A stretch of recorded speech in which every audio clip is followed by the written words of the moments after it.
Yang pertama, pengertian dari pajak penghasilan pasal 25. Pajak penghasilan pasal 25 merupakan angsuran pajak penghasilan yang harus dibayar sendiri oleh wajib pajak untuk setiap bulan dalam tahun pajak berjalan. Angsuran pajak penghasilan pasal 25 tersebut dapat dijadikan sebagai kredit pajak terhadap pajak yang terutang atas seluruh penghasilan wajib pajak pada akhir tahun pajak yang dilaporkan pada SPT tahun pajak penghasilan. Pembayaran pajak dalam tahun berjalan dapat dilakukan dengan cara yang pertama, wajib pajak membayar sendiri PPh pasal 25-nya. Yang kedua, melalui pemotongan atau pemungutan oleh pihak ketiga, PPh pasal 21, PPh pasal 22, PPh pasal 23, dan PPh pasal 24. Tujuan dari PPh pasal 25 ini adalah untuk meringankan beban wajib pajak, mengingat pajak yang harus dibayar atau dilunasi dalam waktu 1 tahun. Pembayaran PPh pasal 25 ini harus dibayarkan sendiri oleh wajib pajak dan tidak bisa diwakilkan. Cara perhitungan PPh pajak penghasilan pasal 25.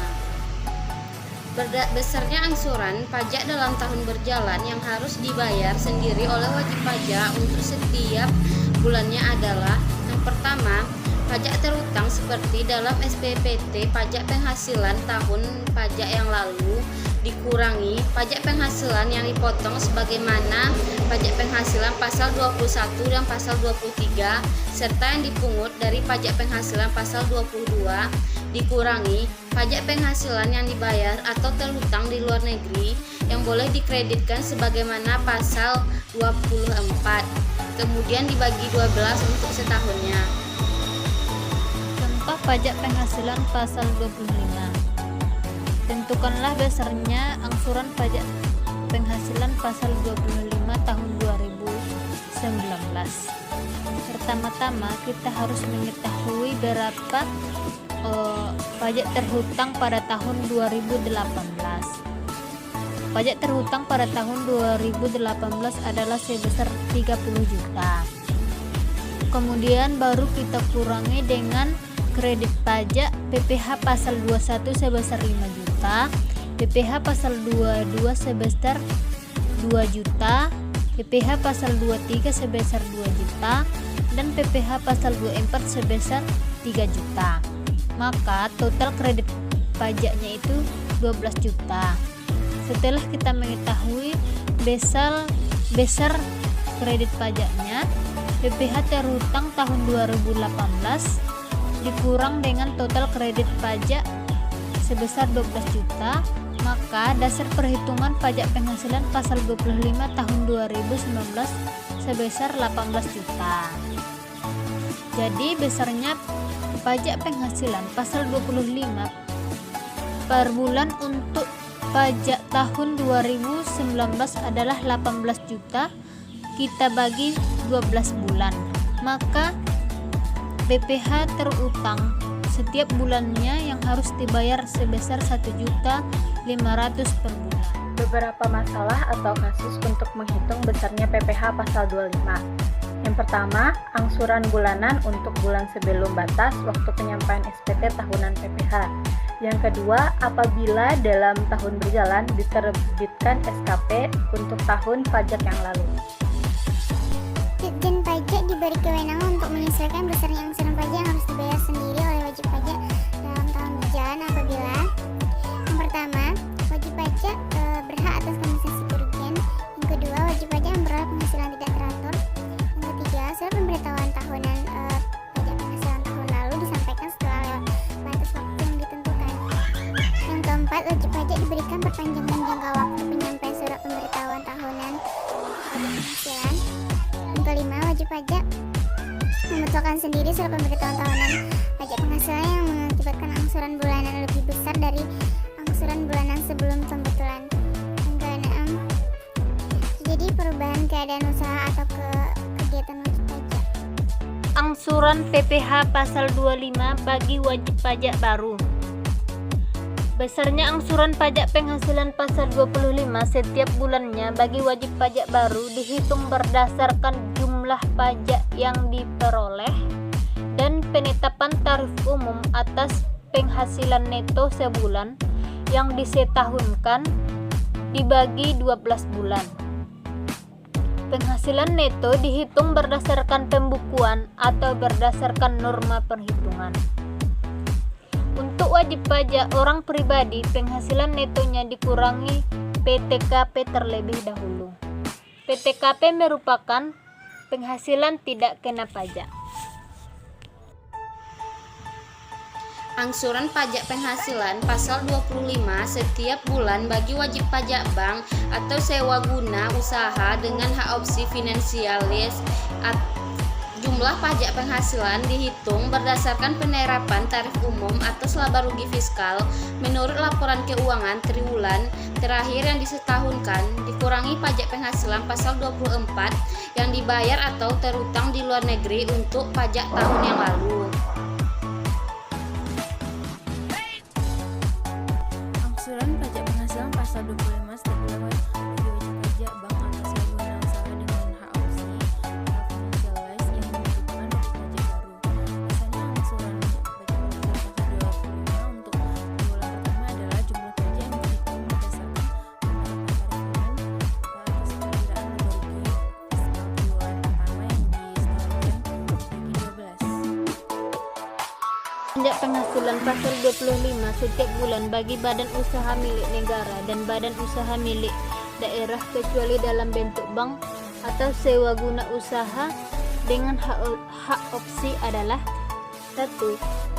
Jumlah pajak penghasilan yang dihitung berdasarkan penerapan tarif umum atas laba rugi fiskal menurut rencana kerja dan anggaran pendapatan atau RKAP tahun pajak yang bersangkutan yang telah disahkan dalam RUPS dikurangi dengan pemotongan atau pemungutan pajak penghasilan pasal 22, pajak penghasilan pasal 23, dan pajak penghasilan pasal 24 yang dibayar atau terutang di luar negeri pada tahun yang lalu dibagi 12. Kemudian, apabila rencana kerja dan anggaran pendapatan atau RKAP belum disahkan, maka besarnya angsuran pajak penghasilan pasal 25 setiap bulannya adalah sama dengan angsuran pajak penghasilan pasal 25 bulan terakhir tahun pajak sebelumnya.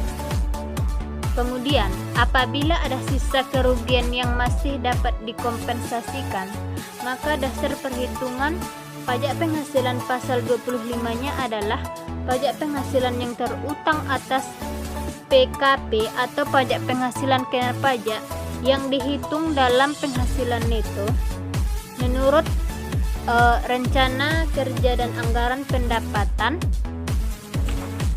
setelah dikurangi dengan jumlah sisa kerugian yang belum dikompensasikan tersebut. Setiap orang pribadi yang tidak mempunyai NPWP yang telah berusia 21 tahun yang akan bertolak ke luar negeri, maka diwajibkan terlebih dahulu membayar fiskal luar negeri atau FLN. Termasuk wajib pajak orang pribadi dalam negeri adalah istri, anggota keluarga sedara, keluarga semenda, dalam garis keturunan lurus, serta anak angkat. Pengecualian orang pribadi yang bertolak ke luar negeri yang tidak dikenakan kewajiban membayar FLN atau fiskal luar negeri. Yang pertama, penyandang cacat atau orang sakit yang berobat ke luar negeri yang dibiayai oleh organisasi sosial termasuk 1 orang pendamping. Yang kedua, anggota misi kesenian, kebudayaan, olahraga, dan keagamaan yang mewakili Indonesia. Yang ketiga, mahasiswa atau pelajar yang akan belajar di luar negeri dalam rangka program resmi pertukaran mahasiswa atau pelajar. Pengecualian orang pribadi yang bertolak ke luar negeri yang tidak dikenakan kewajiban membayar fiskal luar negeri. Pertama yaitu pekerja Indonesia yang mengikuti program pengiriman TKI. Yang kedua, mahasiswa asing yang belajar di Indonesia. Yang ketiga, warga negara asing yang tidak menerima penghasilan di Indonesia yang melakukan kegiatan penelitian program bersama teknik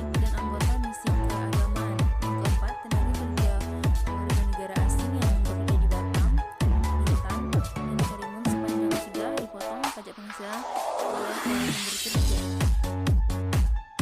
Pengecualian orang pribadi yang bertolak ke luar negeri yang tidak dikenakan kewajiban membayar fiskal luar negeri 3/3. Yang pertama, penyandang cacat atau orang sakit yang berobat ke luar negeri yang dibiayai oleh organisasi sosial termasuk satu orang pendamping. Yang kedua, anggota misi kesenian, kebudayaan, olahraga, dan agama yang mewakili Indonesia. Yang ketiga, mahasiswa atau pelajar yang akan belajar di luar negeri dalam rangka program resmi pertukaran mahasiswa atau pelajar. Pembayaran fiskal luar negeri atau pembayaran pajak penghasilan bagi orang yang bertolak ke luar negeri dapat dilakukan sebagai berikut. Yang pertama, dengan menggunakan SSB atau dengan melunasi tanda bukti pembayaran fiskal luar negeri. Yang kedua, dengan menggunakan SSB dilakukan pada bank persepsi atau kantor pos di kota pelabuhan atau tempat pemberangkatan lainnya.